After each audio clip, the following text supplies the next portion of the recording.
और इससे पहले भी जब की है मुज़ाकरात की, तो 5 अगस्त 2019 यानी वो जो आर्टिकल इन्वोक किया गया था कश्मीर से मुतल्लिक, एनेक्सेशन से मुतल्लिक, उसकी वापसी के बाद और मसला कश्मीर से ही उसको शुरू करते हैं और उसके बगैर मुमकिन नहीं है मुज़ाकरात। तो अपने तज्ज़ियाकारों के सामने हमने यही सवाल रखा है और इसी को समझने की कोशिश कर रहे हैं कि क्या पाकिस्तान को मुज़ाकरात की पेशकश करनी चाहिए। और भट्टी साहब, आपसे मैं शुरू करूँगी इसी सवाल के साथ कि क्या ये जो शर्त है कि कश्मीर के मामले को हल किया जाए और जब तक वो हल नहीं होगा तब तक मुज़ाकरात शुरू नहीं हो सकते, ये दुरुस्त बात है? मैडम शेख, एक तो हमारे यहाँ हर मामले पे सस्ती और 2 नंबर किस्म की सियासत बड़ी ज़रूरी हो जाती है। कल इमरान खान कोई बात करता था तो ये टपक टपक के आते थे, ओ कश्मीर फरोश, ओ कश्मीर बेच दिया, ओ जुल्म सितम, और नरेंद्र के मोदी के दोस्त। और कल आप पीपल्स पार्टी और नून लीग आपस में भी कहा करते थे मोदी तेरा यार तो फलाना तो फलाना। मुल्क मैडम शेख, भीख मांगना, सदके के भीख मांगना वो जायज़ है, अमन की भीख मांगना नाजायज़ है। फवाद चौधरी साहब और वज़ीर आज़म साहब और सारे हमारे साहिबान से अर्ज़ है कि 5वीं बड़ी मईशत बन चुका है भारत, कभी इस तरफ भी तवज्जो दें। 91-92 में वो आखिरी बार IMF के पास गया था और 166 अरबपति हैं वहाँ सिर्फ डॉलरों में। अब मेरे 2-3 सवाल हैं इन सारों से, क्योंकि टाइम थोड़ा है, सिर्फ 2-3 सवाल। क्या आपके इस बेकार और नाकारा किस्म और खामोश इस्तिजाज जो है, इससे मकबूजा वादी की ज़िंदगी में कोई फ़र्क पड़ा है या पड़ेगा? नंबर 1। नंबर 2, क्या आप मकबूजा कश्मीर को बज़ोरे बाजू जब ताकत के ज़रिए हासिल कर पाएंगे या वो आज़ाद कश्मीर को ताकत के ज़रिए इस्तेमाल वो ले सकते हैं? अच्छा, क्या इस भीख ज़दा, खैरात ज़दा, सदका ज़दा मईशत और इस सियासी अदम इस्तेकाम ज़दा मुल्क में माहौल में और इस माहौल में भारत को आप मजबूर कर सकते हैं कि आपकी कोई बात माने? और यार, आपकी हैसियत क्या है, औकात क्या है? आप अपने मुंह के साइज से बड़ी बड़ी बातें करते हो यार। ठीक है, हमें कहाँ पहुंचा दिया है आप लोगों ने, हम भिखारी हो गए हैं पूरी दुनिया में। बात यह मैडम शेख, वो आपका एक आखिरी जुमला कि वो आपका पड़ोसी है। हाँ। मकबूजा कश्मीर, अगर आपके इस चुप रहने से मकबूजा कश्मीर की ज़िंदगी में कोई फ़र्क पड़ता है तो 100 बिस्मिल्लाह पढ़ें, लेकिन अगर नहीं पड़ता तो कोई करें, कोई उनसे मुज़ाकरात करें, टेबल पे आए, इल्म की बात करें, सनत की बात करें, तिजारत की बात करें, कुछ आगे बढ़ें। ये क्या है हार मार दे? शहबाज शरीफ भी डर गया फवाद चौधरी के बयान से, फवाद चौधरी को भी याद आ गया अपने दौर में। भट्टी साहब कहते हैं कि मसला कश्मीर को मशरूत नहीं करना चाहिए मुज़ाकरात के साथ, मुज़ाकरात जनरली शुरू तो करें, उसके बाद आगे देखें क्या होता है। सलीम साफ़ी साहब, आप ये जो राय आई है इससे इत्तेफाक करते हैं? देखिए, भट्टी साहब ने अपने रिवायती अंदाज में बात की, लेकिन बड़ी आक़िलाना बात उन्होंने की है और मुझे उनसे इत्तेफाक करना पड़ता है। देखिए, एक तो ये है कि जज्बात की दुनिया अलग होती है और हक़ाइक़ की दुनिया अलग होती है। आज भी मेरा जी चाहता है कि 2 दिन में न सिर्फ मकबूजा कश्मीर के मुसलमान, बल्कि मैं तो कहता हूँ कि पूरे हिंदुस्तान के मुसलमान वो मोदी के तसल्लुत से आज़ाद हो। लेकिन ये दुनिया चलती है ज़मीनी हक़ाइक़ की बुनियाद पे।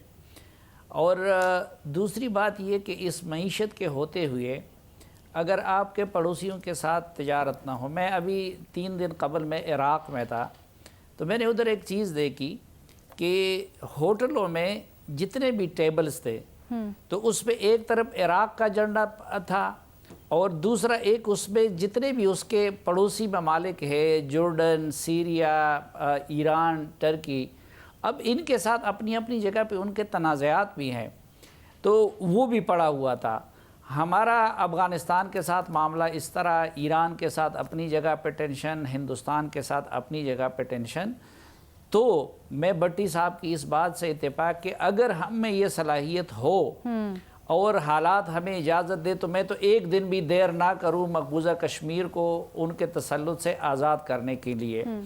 लेकिन अगर वो नहीं है तो फिर ताल्लुकात को नॉर्मल, क्योंकि जब आप टेंशन बढ़ाते हैं तो उसकी सज़ा मिलती है हिंदुस्तान के मुसलमानों को और बिलखसूस कश्मीर के मुसलमानों को। तो एक तो हमें ये भी देखना चाहिए कि हमें कश्मीरी सरज़मीन चाहिए या फिर हमें कश्मीरी चाहिए और कश्मीरियों के इज़्ज़त जान और माल का तहफ़्फ़ुज़ चाहिए। और बहरहाल मुज़ाकरात तो हमें करने होंगे। हाँ, मुज़ाकरात देखिए, हम चीन की दोस्ती की बहुत जिक्र करते हैं, लेकिन चीन से हम सीखते नहीं हैं। चीन ने ताइवान के मामले में कितना इंतजार किया, हांगकांग के मामले में अच्छा, कितना ये बड़ी इंतजार अच्छी किया। मिसाल है। मुज़ाकरात तो दो जंग करने वाले मुल्कों के दरमियान में भी होते हैं ना, लड़ाई हो रही होती है लेकिन मुज़ाकरात होते हैं। रीमा, आप कहिएगा, आपकी इसमें क्या राय है? मैं एग्री करती हूँ साफी साहब से और भट्टी साहब से। जो शहबाज शरीफ साहब का इंटरव्यू था कल, उसमें उन्होंने एक बहुत मुख्तलिफ पोजीशन ली। उन्होंने कहा कि 3 इश्यूज हैं, आए बैठ के रिजॉल्व करते हैं, एक टेबल पे बैठे हैं। उसमें उन्होंने कश्मीर की बात की, उसमें उन्होंने कश्मीर की टेरिटोरियल सॉवरेंटी की बात की, और उन्होंने माइनॉरिटीज के हकूक की बात की। और उन्होंने कहा कि आप साथ बैठे, इनको रिजॉल्व किए बगैर पीस मुमकिन नहीं, तो आए बैठते हैं, इन्हें रिजॉल्व करते हैं। लेकिन जो रद्द अमल इस पे आया वो इतना हॉकिश था, इतना खौफनाक था कि आपने जो वजाहत की बात की वो कुछ देर बाद उन्हें देनी पड़ी उनके ऑफिस को। तो मेरा ख्याल है इवेंचुअली अलीना, हमें जो हम बात कर रहे थे, हमने पाकिस्तान को री इमेजिन करना है, कुछ चीजें मुख्तलिफ करनी है। उसमें हमारा एक इन्फ्लेटेड रोल फौज का, जो हमारी भारत के साथ ये इश्यूज जो बद से बदतर हो रहे हैं, वो हम अफोर्ड नहीं कर सकते। और दूसरा, तिजारत हमारी इतने डीप रूटेड इश्यूज हैं कि अब हम अफोर्ड ही नहीं कर सकते। अच्छा, मुल्क के अंदर से तो बात कर रहे हैं, लेकिन भारत से भी कुछ इस तरह की आवाज़ें उठी जिसमें एक नेगेटिव इम्पैक्ट था, इसको वेलकम नहीं किया गया, ये जो बयान था। तो उसकी वजह से भी मेरा ख्याल है तासुर ज़्यादा तकवीयत इसको मिली कि जी क्यों उन्होंने इस तरह की बात की, कश्मीर से मुतल्लिक एक वाज़ेह स्टांस लेना चाहिए था, और फिर वजाहत आई।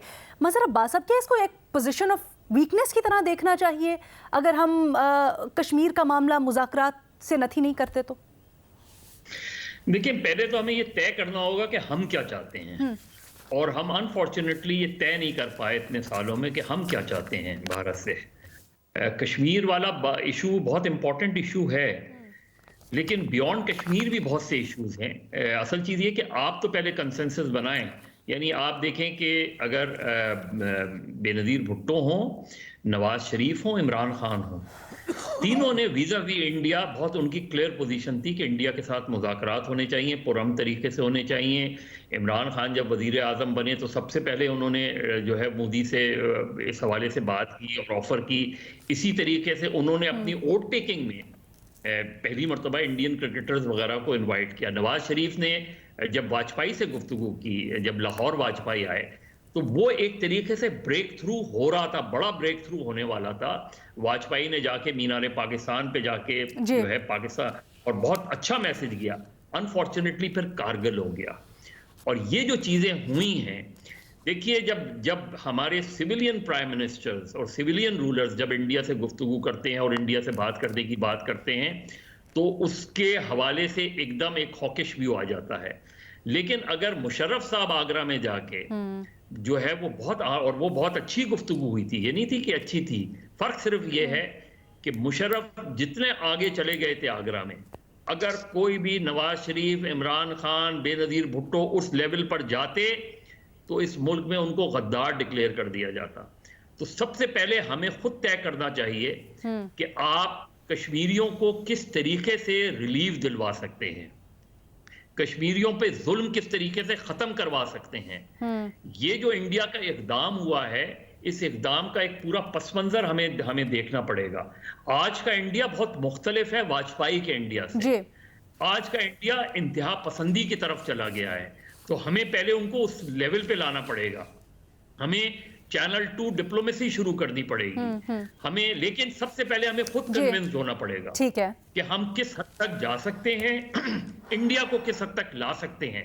लेकिन आगे बढ़ने का रास्ता सिर्फ पाक भारत दोस्ती में ही है, और उसके अलावा कुछ नहीं। किसी तरीके मज़र साहब, मुख्तसरन मुझे इस चीज़ का जवाब दे दीजिएगा, क्योंकि हम कश्मीर के साथ, या रीमा या मज़र साहब जो भी देना चाहे, हम कश्मीर के साथ फ़लस्तीन के जो मुसलमान हैं उनका जो कॉज है उसको भी नथी करते हैं, और वाइस वर्सा। तो क्या अगर हम यहाँ पर दस्तबरदार हो जाते हैं या एक कदम पीछे हट लेते हैं, मुज़ाकरात के लिए इसको नहीं नथी करते, तो क्या वो उसको भी इम्पैक्ट करेगा, और क्या ये मैसेज जाएगा कि हम उससे भी पीछे हट रहे हैं? ठीक है, अपनी प्रिंसिपल पोजीशन पर रहते हुए भी तो मुज़ाकरात करते हैं ना। आप अपनी प्रिंसिपल पोजीशन पर रहें और उससे वे आउट निकालें।